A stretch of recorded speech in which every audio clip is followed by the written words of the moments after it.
gente não consegue controlar a pandemia e não consegue ter adesão às medidas de prevenção se a gente não tem uma boa compreensão sobre como o vírus se transmite entre as pessoas. Ter um entendimento disso é muito importante para a gente no dia a dia saber como tomar decisões mais orientadas e saber medir o risco de cada espaço e como se proteger em cada contexto, né? No início, teve um foco muito grande na transmissão por superfícies inanimadas. Então, era aquelas mensagens que passavam de alguém tossia ou espirrava na mão, né? Aí colocava a mão no saco de batata palha no mercado, você ia, comprava a batata palha, colocava a mão na boca e nariz e se infectava. Né? Então, aí surgiu um movimento de sempre estar lavando as mãos, higienizando as mãos com álcool em gel e limpando superfícies. Então, limpar a maçaneta, limpar a sola do sapato, colocar roupa para lavar o cabelo quando chega em casa, passar álcool em gel nas compras, né? Higienizar a batata palha. E assim, em muito pouco tempo, em poucos meses, já viu evidências suficientes de que a transmissão através do contato com superfícies não era a principal via de transmissão, muito pelo contrário, era uma via até bastante rara e improvável de acontecer. Né? Então, não sei exatamente o porquê que teve tanto foco nisso, mas como no começo se insistiu muito nisso, foi a mensagem que colou, né? E é muito mais difícil você atualizar a mensagem, ensinar algo diferente com relação a isso do que começar do zero, quando as pessoas estavam dispostas em março a ouvir mais, estavam preocupadas, então essa mensagem acabou pegando. E aí entra outra questão, que é a transmissão por gotículas versus aerosóis, né? Então a gente já descarta as superfícies, lógico, é possível a transmissão por superfícies, mas ela é muito pouco provável. E aí entra uma discussão sobre o que são gotículas e o que são aerosóis, né? A imagem que vem à mente quando a gente fala de transmissão é uma pessoa espirrando e uma nuvem de partículas quando a pessoa espirra. Toda vez que a pessoa tosse, fala, espirra, até respira, ela emite diversas partículas de diversos tamanhos. A gente tem as partículas maiores, que acabam caindo no chão rapidamente, e algumas partículas menores que ficam em suspensão. Essas partículas maiores, elas são produzidas principalmente quando a gente tosse ou espirra.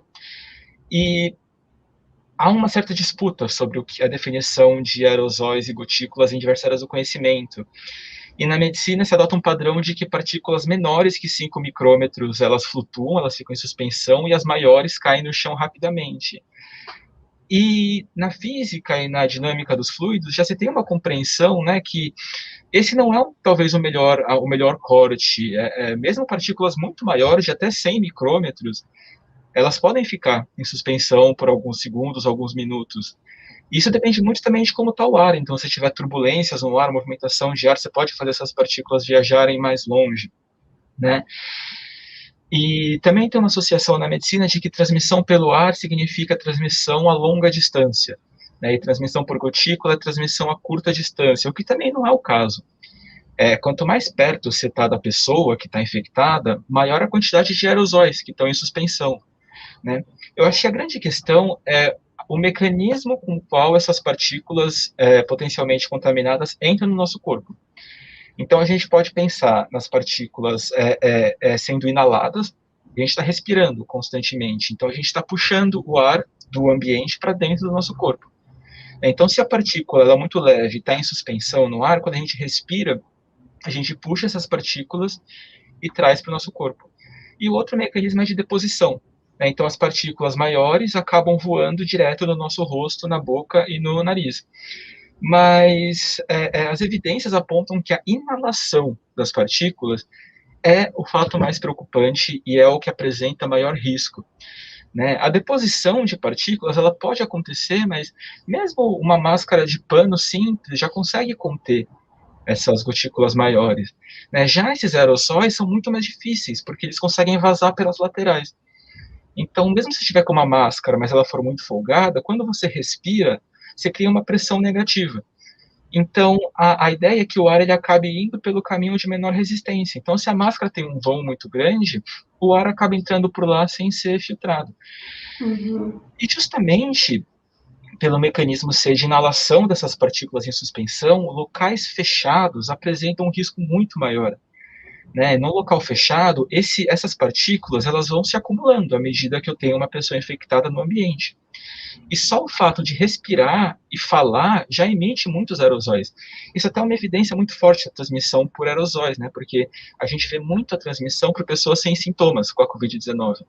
Então a pessoa não está nem tossindo, nem espirrando. Simplesmente o fato de respirar e falar já emite essas partículas. E se o ambiente não tiver trocas com o meio externo, isso vai se acumulando. E aí Uhum. o ar que você respira está carregado e saturado com essas partículas. Então, ambientes ao ar livre são muito mais seguros. Por quê? Porque esses aerosóis eles diluem rapidamente no ambiente. Se alguém já teve a experiência de passar desodorante numa sala fechada, e aí fica aquele cheiro por bastante tempo, ou passar um desodorante na varanda, por exemplo, né, que o cheiro se dispersa muito rapidamente. Outra Uhum. analogia que a gente pode fazer é com a fumaça do cigarro, que também é um aerosol. O aerosol da nossa fala a gente não consegue ver nem sentir o cheiro, mas a fumaça do cigarro a gente tem uma intuição sobre como ela se comporta. Então, num local fechado, mal ventilado, mesmo que seja uma distância maior que 2 metros, você vai sentir o cheiro, vai inalar muita fumaça se não tiver trocas de ar com o meio externo. Já em ambiente externo, essa fumaça se dilui rapidamente, né?